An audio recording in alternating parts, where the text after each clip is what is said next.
और डायरेक्शन दोनों। लेकिन स्केलर क्वांटिटी वो होता है जिसके पास मैग्नीट्यूड तो हो लेकिन डायरेक्शन नहीं हो। इसीलिए इलेक्ट्रिक पोटेंशियल और पोटेंशियल डिफरेंस दोनों क्या है, आपको एक स्केलर क्वांटिटी है। तो अब हम लोग आगे बढ़ते हैं कि हो गया इलेक्ट्रिक पोटेंशियल और पोटेंशियल डिफरेंस हम लोगों ने कवर कर लिया।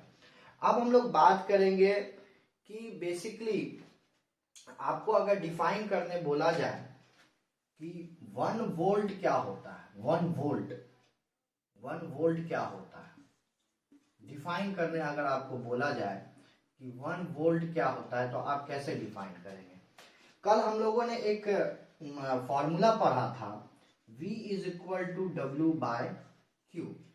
इसका मतलब होता है कि पोटेंशियल डिफरेंस अगर हमको चाहिए, potential V is stands for potential difference, इसको हम लोग बोलते हैं पोटेंशियल डिफरेंस, पोटेंशियल डिफरेंस, और इसको बोलते हैं वर्क डन, और इसको बोलते हैं चार्ज। ठीक है, तो ये हो गया पोटेंशियल डिफरेंस, ये हो गया वर्क डन, ये हो गया चार्ज। अगर आपको बोला जाए कि 1 वोल्ट को डिफाइन करें तो आप कैसे डिफाइन करेंगे, तो आप ये बात बोलेंगे कि the amount of work done, the amount of work done in moving a 1 coulomb charge from one point to another point is defined as 1 volt. तो लिख लेते हैं कि the amount of work done in moving a 1 coulomb of charge from one point to another point, तो इसको हम लोग बोलते हैं वर्क डन, मतलब पोटेंशियल डिफरेंस। क्या बोलेंगे, the amount of work done in moving a 1 coulomb of charge from one point to another point is called 1 volt. इसका मतलब अगर 1 कूलम चार्ज को एक पॉइंट से दूसरे पॉइंट ले जाने में जो हमको वर्क डन हो उसको हम 1 वोल्ट बोलते हैं। अच्छा, अब सबका हम ऐसा यूनिट लिख लेते हैं। अब पोटेंशियल डिफरेंस का तो वोल्ट होता है, चार्ज का हमको पता है कूलम होता है, और वर्क डन का क्या होता है, जूल। याद रखिएगा वर्क डन का कितना होगा, जूल। ये हो गया वर्क डन का ऐसा यूनिट, वर्क डन का ऐसा यूनिट होता है जूल, चार्ज का ऐसा यूनिट होता है कूलम, और पोटेंशियल डिफरेंस का ऐसा यूनिट क्या होता है, वोल्ट। अच्छा, हम लोगों ने इतना दूर तक तो पढ़ लिया, पोटेंशियल डिफरेंस तक पढ़ लिया, तो कैसे हम इसको मेजर करेंगे, how can you measure the potential difference. तो याद रखिएगा एक इंस्ट्रूमेंट है जिसका नाम है वोल्ट मीटर। क्या नाम है, वोल्ट मीटर। वोल्ट मीटर एक इंस्ट्रूमेंट है जिससे आप पोटेंशियल डिफरेंस को मेजर कर सकते हैं। तो मैं लिख देता हूं इसके बारे में, volt meter is an instrument which is used to measure potential difference. तो it is an instrument which is used to measure potential difference। ठीक है, तो volt meter is an instrument which is used to measure potential difference. अब हम volt meter को connect कैसे करते हैं, तो ये पहला पॉइंट हो गया। दूसरा हो गया, volt meter is connected in parallel.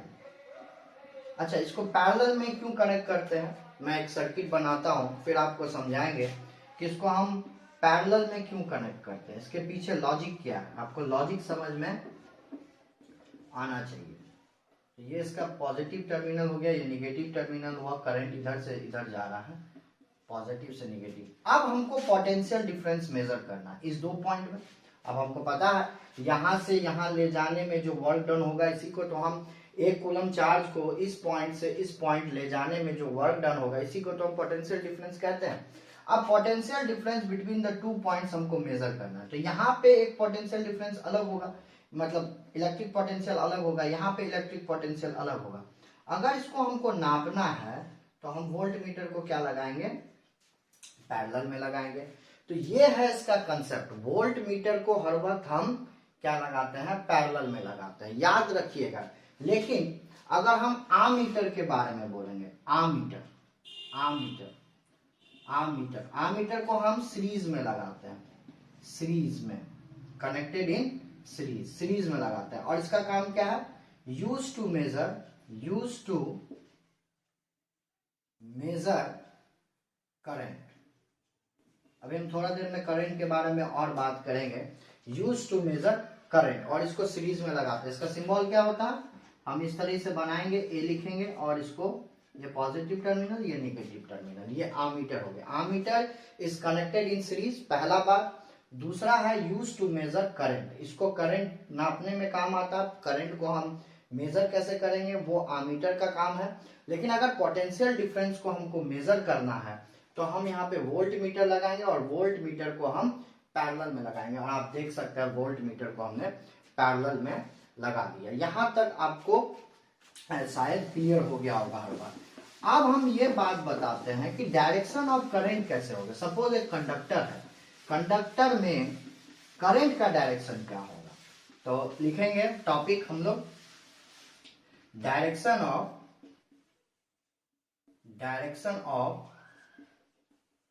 Current, direction of current.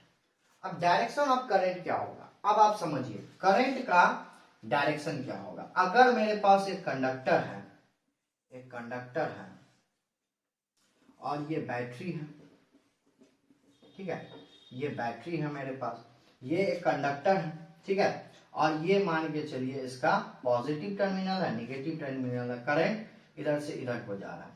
लेकिन याद रखिएगा, करंट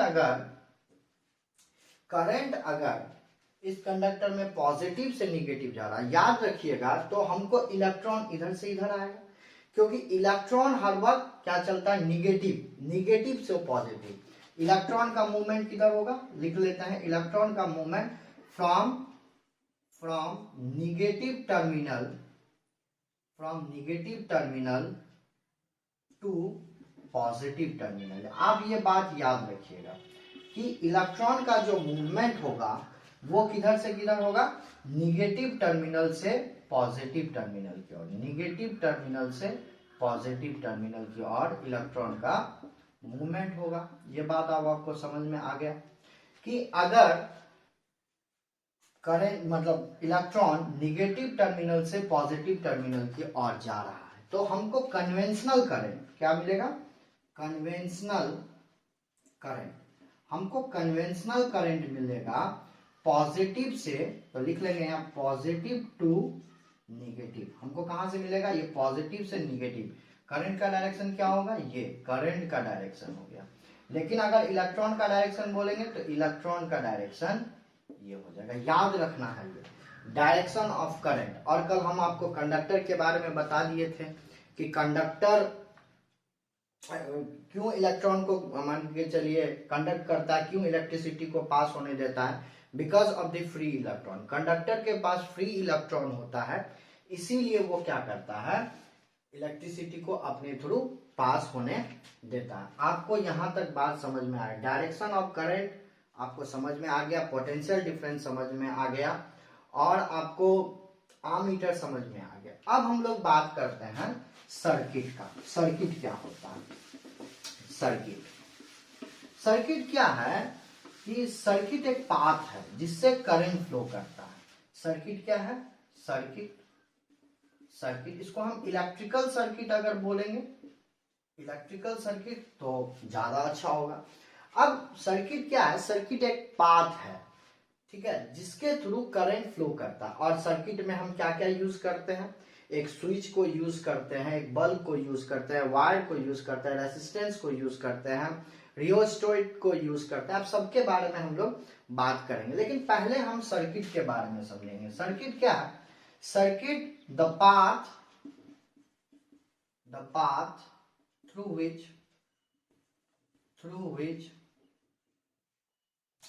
करंट फ्लोज। क्या है?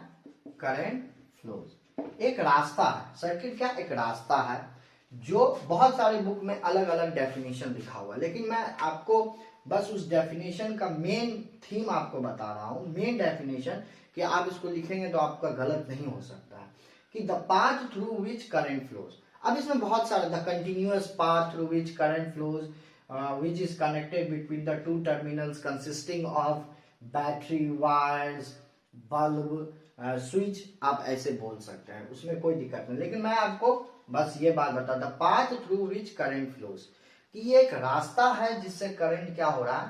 फ्लो करता है। आपको ये बात समझ में आ गया? तो circuit basically, circuit two type का होता है। सर्किट टू टाइप का, ओपन सर्किट, ओपन सर्किट और क्लोज सर्किट। मैं आपको ये बात इसीलिए बता रहा हूँ, आप लोग क्लास 7 में पढ़े होंगे, बट मैं थोड़ा आपको इसलिए अच्छे से बता रहा हूँ ताकि आपको हर चीज यहाँ पे क्लियर हो।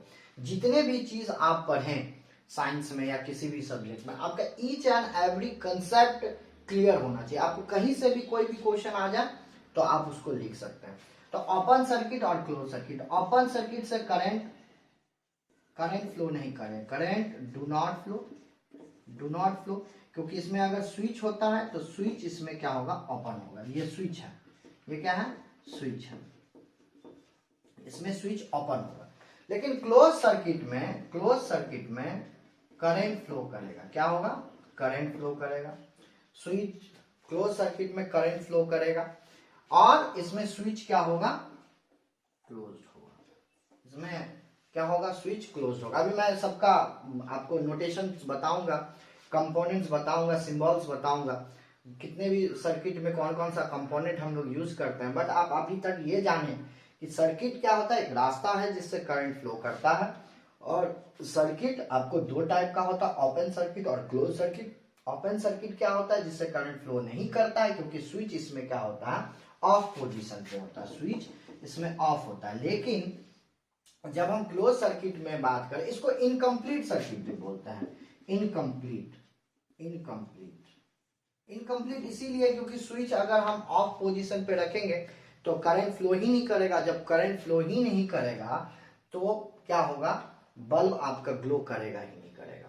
और क्लोज सर्किट में क्या होगा? करंट फ्लो करेगा और पूरे सर्किट में जाएगा, क्योंकि इसमें स्विच क्या होता है? ऑन पोजीशन पे होता है। इसमें स्विच क्या होता है? ऑन होता है। आपको ये बात समझ में आ गया होगा। अब मैं आपको एक डायग्राम से समझा देता हूं कि ओपन सर्किट और क्लोज सर्किट में क्या अंतर है। तो diagram of open circuit and close circuit, अब मैं आपको इसका डायग्राम समझाता हूं। तो हम लोग लिखेंगे diagram of open circuit and close circuit. आपको दोनों का मैं डायग्राम समझा देता हूं। सबसे पहले आप देखेंगे कि एक मैंने वायर लिया, इसमें बल्ब को कर दिया और इसमें करंट मेरा अभी मैंने नहीं लगाया है इसमें, ठीक है। ये बैटरी है, पॉजिटिव टर्मिनल, और यहाँ पे एक मैंने क्या लगा दिया? स्विच लगा दिया। अब स्विच मेरा ऑफ है, आप गौर से समझिए, अभी स्विच मेरा ऑफ है, ठीक है। तो करंट फ्लो नहीं करेगा क्योंकि मेरा स्विच ऑफ है और बल्ब नहीं जलेगा। तो बल्ब डू नॉट ग्लो, लेकिन इसी सर्किट में, इसी सेम सर्किट में कोई चेंज नहीं हम लोग करेंगे। इसी सर्किट में अगर हम एक बैटरी को लगा दे और यहाँ पे स्विच को हम क्या कर दे? क्लोज कर दे, तो क्या होगा? करंट पूरे सर्किट में फ्लो होगा, और बल्ब क्या होगा? ये ग्लो करेगा, ठीक है। बल्ब जलना चालू हो जाएगा, बल्ब स्टार्ट्स ग्लोइंग, ठीक है। आपको बल्ब यहाँ पे जलने लगेगा। आपको ये बात समझ में आएगा कि ये ओपन सर्किट है, करंट इसमें फ्लो नहीं कर रहा है, और ये क्या है? क्लोज सर्किट है जिसमें करंट फ्लो करेगा और बल्ब यहाँ पे जलेगा क्योंकि ये क्लोज है। स्विच यहाँ पे क्या है? ऑन पोजीशन पे है, और स्विच यहाँ पे क्या है? ऑफ पोजीशन पे है। ये बात आपको समझ में आ गई होगी। अब हम लोग आगे बढ़ते हैं। इसका बात करेंगे symbols used in electric circuit. अब क्या हम बात करेंगे, symbols used in electric circuit. चलिए अब थोड़ा सा बात करते हैं symbols used in electric circuit. ठीक है, symbols used in electric circuit, क्या क्या सिंबल यूज होता है। सबसे पहले ये देख लीजिए, इस तरीके से आप इसको वायर बोल सकते हैं। ठीक है, दूसरा बात आप कुछ इस तरीके से बना सकते हैं, इसको आप रेसिस्टेंस बोलते हैं, रेसिस्टेंस। अच्छा, ये फिक्स्ड रेसिस्टेंस है, क्या है, फिक्स्ड रेसिस्टेंस है। ठीक है, ये फिक्स्ड रेसिस्टेंस है जिसका वैल्यू चेंज नहीं होगा। लेकिन तीसरे नंबर पर अगर हम इसी रेसिस्टेंस को कुछ इस तरीके से बना दें तो इसको हम लोग बोलते हैं रियोस्टैट। रियोस्टैट क्या होता है, ये वेरिएबल रेसिस्टेंस है। क्या है, वेरिएबल रेसिस्टेंस है। ठीक है, और चौथे नंबर पे हम बात करते हैं बल्ब बना सकते हैं, बल्ब बना सकते हैं हम लोग। ठीक है, बल्ब बना सकते हैं। पांचवें नंबर पे अगर हम बात करें तो हम लोग सेल बना सकते हैं, सेल। अच्छा, सेल और बैटरी में आपको अंतर पता होगा, मैं ये बात मान रहा हूं। अगर नहीं पता है तो देखिए क्या होता है, अगर मैं सेल बनाया और ये मैं बना रहा हूं बैटरी। ठीक है, ये मैं बैटरी बना रहा हूं, ये हो गया बैटरी मैं बना दिया। अब इसका मतलब को हम लोग समझेंगे। अभी ये चीज जितने भी चीज को हम लोग पढ़े हैं सभी चीज को अभी हम लोग एक्सप्लेन करके समझेंगे। रेसिस्टेंस क्या होता है, रियोस्टैट क्या होता है, रियोस्टैट के बारे में वेरिएबल रेसिस्टेंस है, रेसिस्टेंस क्या होता है ये इंपॉर्टेंट है, ये हमको समझना पड़ेगा। सेल क्या होता है कि ये सिंगल, देखिए अगर बैटरी का बात करें तो कॉम्बिनेशन ऑफ सेल, बैटरी क्या है, combination of cell. Combination of cell क्या बनाता है, हमारा बैटरी बनाता है। ठीक है, तो उसके बाद हम बना लेते हैं बहुत सारे, लेकिन कॉम्बिनेशन ऑफ सेल करेंगे कैसे, देखिए एक पॉजिटिव टर्मिनल के साथ एक निगेटिव जोड़िएगा, एक पॉजिटिव के साथ एक निगेटिव जोड़िएगा। ठीक है, तो इस तरीके से आपको ये कॉम्बिनेशन ऑफ सेल पता चलेगा। ठीक है, अब हम लोग एक बना लेते हैं स्विच, कुछ इस तरीके से। ये आपको पता है कि स्विच है, स्विच किस पोजीशन पे है, ऑफ पोजीशन पर है। अगर हम उसको, मैं यहां से रब कर दे रहा हूं ताकि आपको कंफ्यूजन ना हो, ये स्विच ऑफ पोजीशन पर है। और अगर मैं इसी स्विच को कुछ इस तरीके से बनाऊं, 8 नंबर में कुछ इस तरीके से बनाऊं, तो ये मेरा क्या हो गया, स्विच ऑन पोजीशन पे हो गया, ऑन पोजीशन पे। मतलब ये स्विच ऑफ है, करंट अभी फ्लो नहीं करेगा, और स्विच ये ऑन है, करंट पूरे सर्किट में फ्लो कर रहा है। तो आपको ये इलेक्ट्रिकल सर्किट समझ में आ गया। सर्किट क्या है, एक रास्ता है, it is a path through which current flows. और आप बोल सकते it is a continuous path which is connected with switch, battery, उसका wire, resistance, bulb, and it is connected in 2 terminals of the battery. आप इस तरीके से भी बोल सकते हैं। कोई डेफिनेशन जो मैंने बताया आप वो डेफिनेशन भी ले सकते हैं, और जो बुक में लिखा हुआ है एनसीईआरटी बुक्स में आप वो डेफिनेशन भी लिख सकते हैं, इसमें कोई बात नहीं। यहां तक आपको स्विच, बैटरी समझ आ गया, सेल समझ में आ गया, और उसके बाद फिर आपको ओपन सर्किट, क्लोज सर्किट भी समझ में आ गया।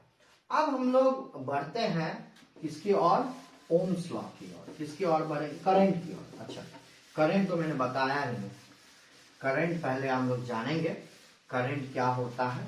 ठीक है, करंट मैंने स्टार्टिंग के लेक्चर में भी बताया था, लेकिन फिर से मैंने वहां पे एक फॉर्मूला बताना भूल गया था। करंट का अगर हम बात करें तो क्या हमने बोला था, flow of charge with respect to time, मैंने यही बात बोला था। कि flow of charge with respect to time is current. और चार्ज का मैंने पूरा बात आपको बताया था कि चार्ज कितने टाइप का होता है, सब बात, प्रॉपर्टीज ऑफ चार्ज, हर कुछ बताया था। करंट, पहला बात लिखेंगे, current is denoted by, current is denoted by capital I. ठीक है, अब करंट को तो आई से डिनोट कर लिए, तो अब हम यहाँ पे फॉर्मूला लिखते हैं, I is equal to, because current is equal to flow of charge, यहाँ पे लिखेंगे क्यू, क्योंकि flow of charge with respect to time, I is equal to Q by T. आपको ये बात समझ में आ गया होगा कि current is nothing but flow of charge with respect to time. इसको क्या बोलते हैं, करंट, ठीक है, इसको बोलते हैं चार्ज, ठीक है, और इसको बोलते हैं टाइम। अगर सबका ऐसा यूनिट लिखे, चार्ज का ऐसा यूनिट हमको पता है, कूलम होता है, कूलम। टाइम का क्या होता है, सेकेंड होता है, और इसका क्या होता है, अम्पेयर होता है। अब हमारे दिमाग में ये सवाल आ रहा होगा, डिफाइन 1 अम्पेयर ऑफ करंट। क्या डिफाइन करना है, मैं यहाँ पे लिखता हूं, ये आपने नोट डाउन कर लिया है। तो डिफाइन क्या है क्वेश्चन मेरा, डिफाइन 1 अम्पेयर, डिफाइन 1 अम्पेयर। आप कैसे डिफाइन करेंगे इसको, ठीक है, देखिए डेफिनेशन से पहले आपको फॉर्मूला आना चाहिए। अगर आपको फॉर्मूला समझ में आ रहा है तो आप डेफिनेशन इजीली किसी भी चीज का लिख सकते हैं। तो define 1 ampere, if 1 coulomb of charge is flowing at 1 second, ठीक है। अब इस तरीके से, if 1 coulomb of charge flowing through the conductor for 1 second it is defined as the 1 ampere of current. लिख लेंगे हम लोग, इफ 1 कूलम ऑफ, हो सकता है आपको यहाँ पे दिखाई ना पड़ रहा, तो मैं ऊपर लिख लेता हूं, डिफाइन 1 अम्पेयर को यहां लिख लेता है, if 1 coulomb of charge is flowing through the conductor for 1 second, it is called 1 ampere of current, 1 ampere, ठीक है, it is called 1 ampere। तो आपको फिर से मैं समझा देता हूं, करंट क्या होता है, flow of charge with respect to time. Charge जब टाइम के साथ फ्लो करेगा किसी भी कंडक्टर के लिए, उसको हम करंट बोलेंगे। और 1 ampere of the current means 1 coulomb of charge is flowing through the conductor for 1 second, it is defined as the 1 ampere of current. ये आपको यहां तक का कंसेप्ट क्लियर हो गया होगा।